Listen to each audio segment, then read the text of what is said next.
Hi guys, welcome back. 100 words for 100 days. At this quick English learning video, we're gonna see two phrases which we use in our daily life. Most of us getting confusion about the uses of these two phrases. The two phrases are get back on and get down on. I'm sure at the end of the video you must know that how to use and wherever we can use these phrases. Let's get started. I'm Ithaya. This is Literary Taste.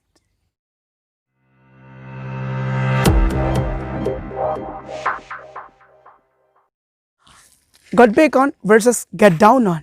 Both have almost same meaning, but while it varies depending on places of its usage.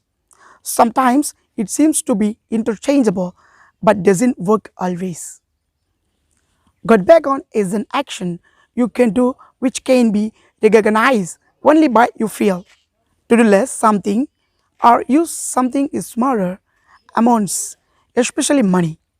For example, we are trying to cut back on travel costs.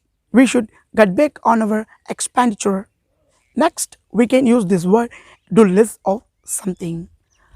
For example, if exercise causing you pain, you should cut back. Whereas cut down on is something you would resize by reducing its work. To remodel by removing extras or unwanted furnishing and feeding. Killing someone. By these examples, you would know how to use cut down on or cut down. We need to cut down the dying tree. And my doctor told me that I need to cut down on eating fried foods in order to improve my cholesterol. And third one, the gunman got down an innocent pedestrian. Now I hope you have been got along these phrases. What are the difference between these two phrases? I will meet you in next video. Till then.